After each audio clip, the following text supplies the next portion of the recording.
Baik teman-teman, kita lanjutin pembahasan kita mengenai aplikasi pembayaran SPP sekolah. Kita sudah di penghujung playlist ini. Jadi pada penghujung playlist ini kita mau nambahin fungsi terakhir, yaitu eh, cetak slip transaksi atau cetak slip SPP, dan juga kita mau nambahin cetak laporan pembayaran SPP. Dan pastiin teman-teman sudah sampai di sini ya, sudah bisa melakukan transaksi dan sudah bisa membayar SPP dan sudah bisa juga menambah siswa. Dan otomatis ketika siswa ditambahkan, halaman pembayaran atau data pembayarannya sudah ditambahkan otomatis juga. Jika sudah sampai situ, kita lanjutin dengan pembuatan cetak slip laporan pembayaran dari siswa yang membayar SPP tersebut. Oke, jadi kita harus bikin terlebih dahulu sebuah halaman baru namanya cetak slip pembayaran .php. Di sini kita mau edit dulu di bagian data transaksi tadi ya teman-teman. Di pembayaran ini kita kan sudah membuat sebuah link di sini, cetak. Ini kita sudah namanya cetak slip transaksi. Kita memparsing NISN. Ini cetak ya, bukan bayar.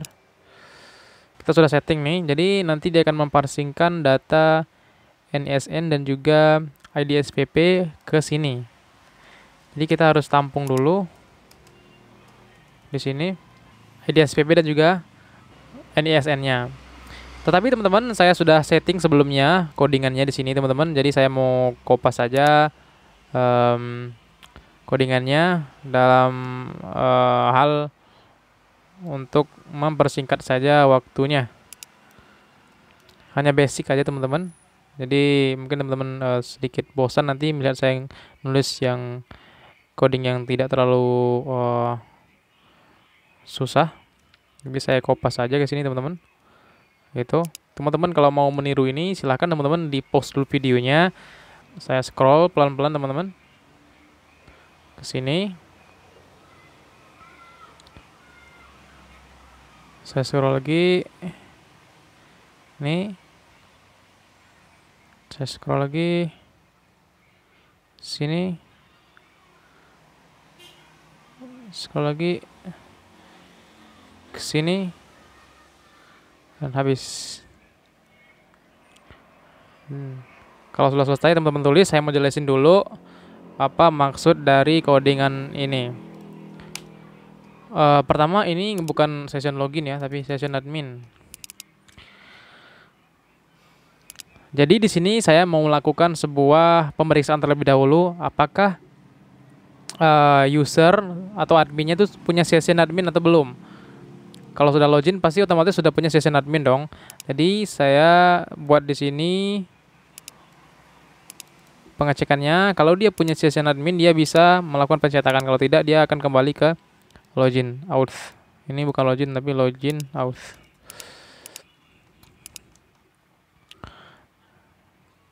Kita berasumsi dia punya session login atau session adminnya. Masuk ke sini, dia inilah style. Ini untuk menentukan universal atau fontnya yang tampil di Windows-nya nanti, atau tampil di interface-nya. Lalu di print, ini kelas print yang kita buat di sini, sebuah kelas untuk ngeprint.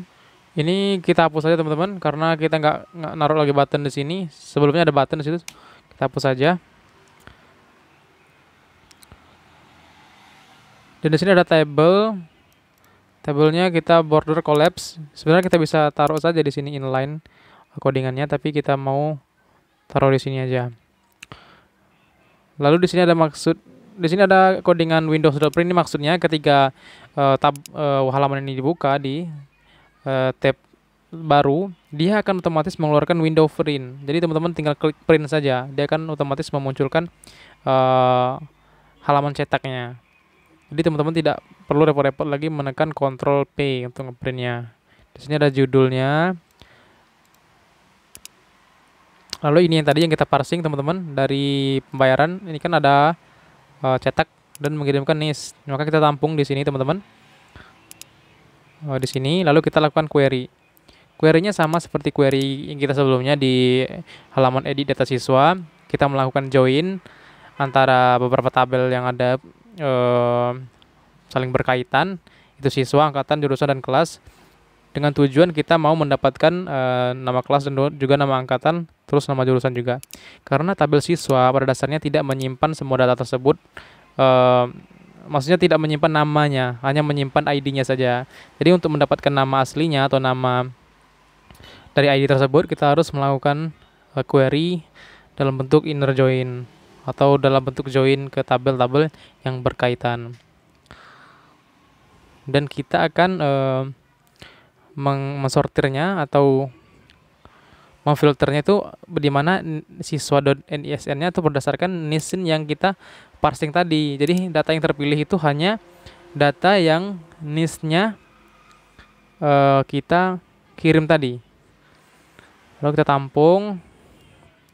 Ini kita buat ID siswanya, kita tampung di sini dari hasil query ini. Dan kita buat tabel di sini teman-teman, tabel biasa untuk menampilkan data-data yang kita query tadi. Di sini kembali ada query lagi teman-teman. Di sini untuk menampilkan faktur atau slip pembayarannya. Di sini kan hanya info siswanya saja ya.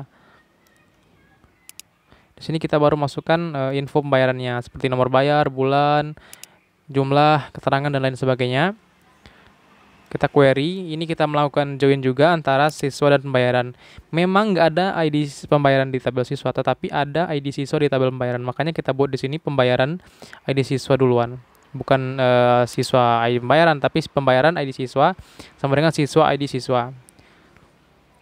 Dan siswa ID siswanya gitu sama dengan ID siswa yang kita tampung tadi teman-teman di sini. Dan order by nomor bayar dan seterusnya.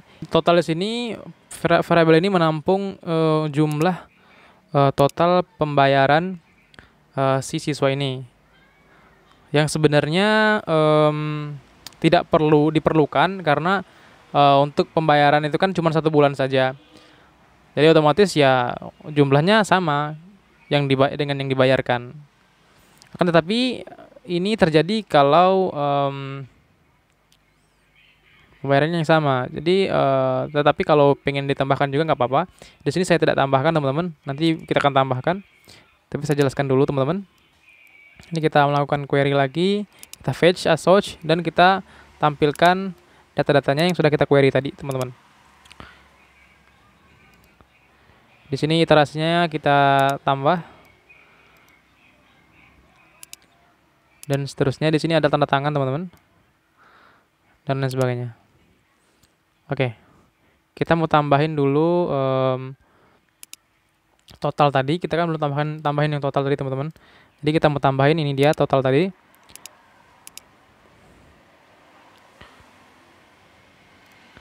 Kita taruh di bawah sekali di sini teman-teman.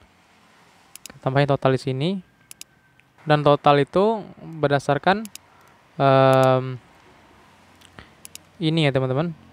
Jadi total akan ditambahkan dengan data jumlah dari siswa ini. Akan tetapi kan kita nggak punya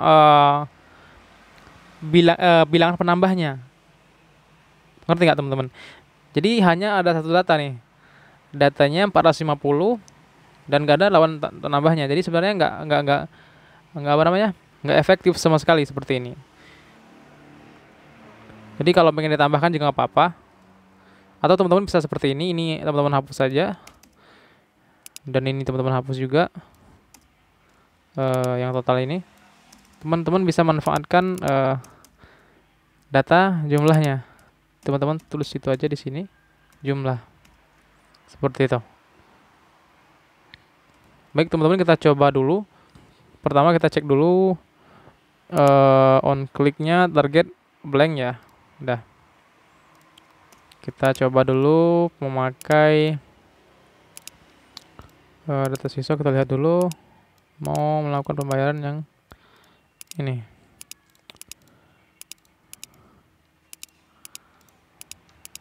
Oh, nggak ada. Yang ada itu yang ini ya. Kita coba. Oke, sudah. Kita coba cetak yang sudah dibayar ini teman-teman.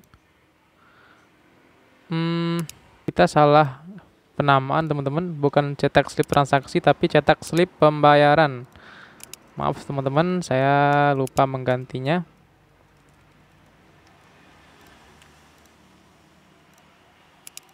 Kita coba lagi, kita refresh.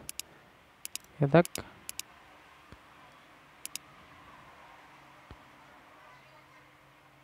Oke teman-teman, sudah muncul ini dia. Akan tetapi di sini ada beberapa hal yang salah, yaitu di line 83. Kita coba lihat dulu di line 83. Jadi kita tinggal pakai di sini teman-teman, itu total. Jadi ketika kita ingin menggunakan data yang di dalam scope ini, kita harus membuat variabel baru, lalu kita lakukan penambahan atau kita libatkan lah variabel ini di dalam scope ini, sehingga kita bisa panggil datanya di bawah sini teman-teman, di luar scope ini. Kita coba dulu apakah berhasil. Cetak.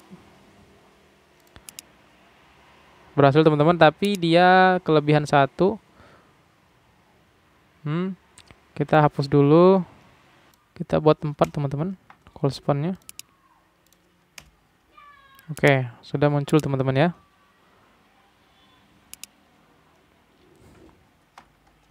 Tetapi di sini ada yang kurang teman-teman, karena di sini datanya muncul semua jadinya. Karena kita memilih semua data. Jadi untuk mengatasi itu kita buat dulu seperti ini teman-teman. Oke teman-teman, kita lanjut. Tadi ada beberapa kesalahan. Yang mana kesalahan yang pertama teman-teman, jangan sampai kelewatan ini. Kita salah melakukan parsing. Di sini sebelumnya kita parsing data yang lain. Di sini sebenarnya SPP, ID SPP. Di sini sudah betul teman-teman. Di sini ini kita sebenarnya nggak butuh. Dan di sini teman-teman, di sinilah kesalahan fatalnya. Di sini kita harusnya merequire ID SPP, karena kita memparsing tadi kan ID SPP teman-teman, bukan ID siswa. Tadi kita tulis ID siswa yang kita jadikan patokan. Lihat, ini ID siswa harusnya di sini adalah pembayaran, dan ID SPP itu sama dengan ID SPP. Ini teman-teman ya. Jadi kita coba jalanin lagi. Kita hapus dulu teman-teman. Refresh, kita cetak. Ini sudah dia undefined ID SPP. Oh iya, kita nggak nyantumin ID SPP gini ya, tapi ID teman-teman. Iya, ID ya. Lihat, cetak ID ya teman-teman, bukan ID SPP. Oke. Inilah saya sebenarnya agak bingung karena ini kan codingan lama nih. Saya pindahin ke sini lagi teman-teman. Kita mau kembangin, jadi agak terkendala di sana, agak terbentur. Jadi nggak apa-apa ya teman-teman ya. Yang penting kita bisa memperbaharui aplikasi ini jadi lebih baik. Kita cetak. Oke teman-teman, sudah selesai ini ya. Ini ada tag kebanyakan nih. Sudah selesai ini pembayarannya, cetaknya. Nomor bayar bulan Juni, kita cobalah yang lainnya. Bulan Juli, oke, sudah selesai teman-teman. Ini lagi, coba sekali lagi. Oke, sudah punya fungsi cetak. Nah, bagi teman-teman yang bingung tadi, yang mana yang salah, yang mana yang benar, kita nggak melakukan pengeditan yang jauh, cuman sebatas ini saja. maksudnya ngotak-ngatiknya. Jadi teman-teman ini udah bener nih, teman-teman bisa tiru lagi sekarang, teman-teman cek lagi codingan ini sama codingan teman-teman apakah sama atau tidak. Saya coba scroll lagi teman-teman. Seperti ini. Kita sudah punya fitur cetak. Sebenarnya kita mau fitur eh, laporan keseluruhan. Jadi kita mau buat satu link baru di sana. Kita mau nambahin laporan teman-teman ya. Laporan. Kita perlu satu saja. Cetak laporan. Di sini akan kita buat laporan. Oke. Kita mau buat dulu halaman laporannya teman-teman. Laporan.php. Di sini kita nggak butuh banyak-banyak, kita butuh header tentunya, lalu kita butuh koneksi, lalu kita butuh juga footer. Di sini kita hanya butuh form saja. Jadi kita akan lihat di sini teman-teman. Kita ambil form yang ada kita ambil saja ini teman-teman. Oke, sudah. Ini kita buat cetak data laporan. Di bodinya kita mau masukin inputan, input maksudnya teks, namanya awal. Terus ini kelasnya form control. Tapi ini teks, tapi bukan teks ya, tapi date. Ini kita buat form dulu. Actionnya kayaknya lebih rapi kalau kita buat tabel aja teman-teman ya. Kita nggak usah. Atasnya juga form control. Kita masukkan juga di sini, kita tambahin lah margin bottomnya 2. Sini juga margin bottomnya 2. Di sini kita butuh button.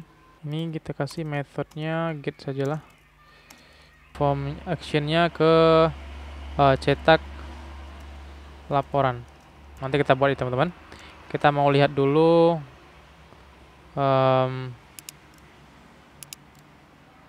laporannya. Kita refresh dulu teman-teman. Ups, iya lupa.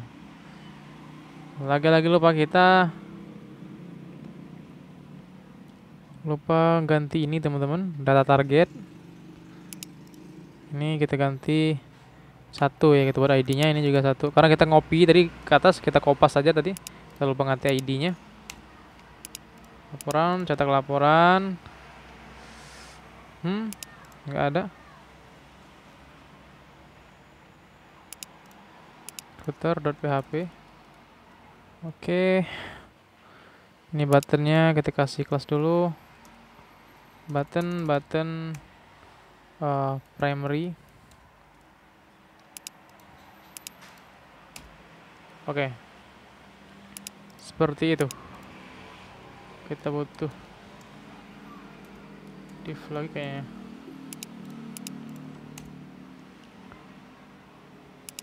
Kita pilih tanggal berapa, misalkan hari ini. Gitu. Kita klik cetak, dia ke cetak laporan. Kita buat dulu cetak laporan. Cetak laporan .php. Kita close dulu beberapa. Di sini saya juga sudah buat codingannya teman-teman. Jadi saya mau copy saja. Nih. Paste.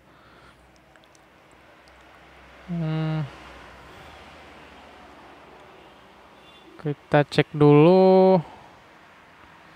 Jing. Ini masih salah ya teman-teman. Kita lihat di sini n, kita buat lagi teman-teman. Saya sudah buat sini teman-teman. Jadi saya tinggal copy saja. Oke.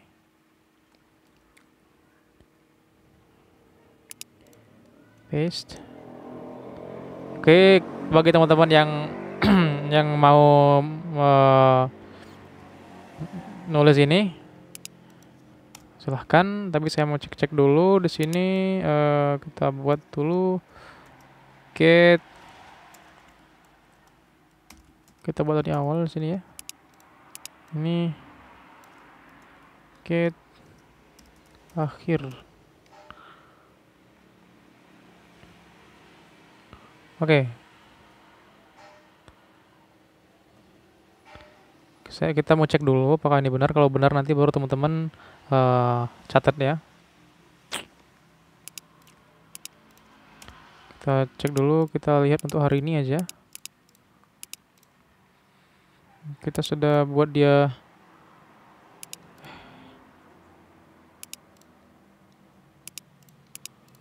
Ya, berhasil ya teman-teman, sudah ada. Tapi kita pengen dia itu targetnya blank gitu ya. Maksudnya dibuka di tab baru. Coba lagi.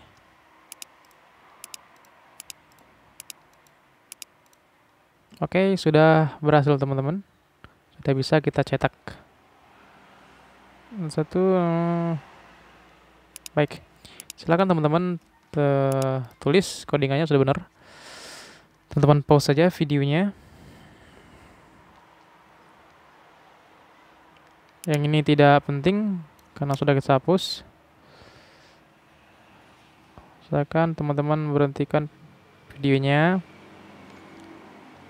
Saya geser. Oh ya, saya belum jelasin ya teman-teman beberapa di sini. Di sini kita ngambil get, maksudnya ngambil data yang kita parsing tadi lewat pembayaran sini teman-teman. Maksudnya lewat sini teman-teman. Ini kan kita pakai metode get nih. Ini data yang kita parsing awal akhir. Kita tampung. Di sini tuh nampilin datanya, data yang ini.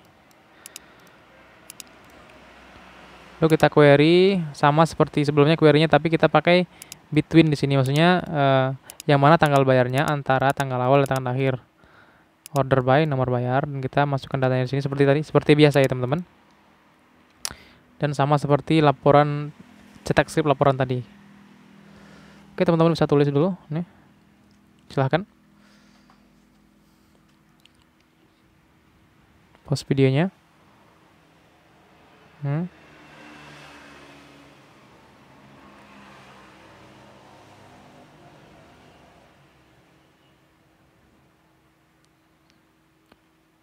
Oke, teman-teman, ketika sudah selesai kita lihat lagi aplikasi kita. Kita sudah punya aplikasi pembayaran SPP sekolah yang sedikit lebih baik daripada yang dulu. Kita lihat yang kemarin seperti ini teman-teman, masih basic sekali. Di sini kita sudah dapat yang lebih baik. Transaksi di sini, terus ada data siswanya, master datanya. Ini kayaknya nggak butuh deh ini data admin. Kita hapus saja. Kita udah punya laporan. Oke, kita coba tambah siswa dulu teman-teman ya. Kita hapus semua ya. Oke, kita tambah baru. Agustian Akuntansi Jalan Salak Raya nomor 90. Simpan. Oke, kita coba cek yang Agustian ini di transaksi.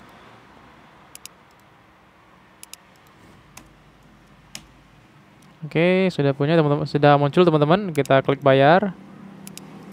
Ya, sudah tampil. Kita bisa cetak. Ini juga.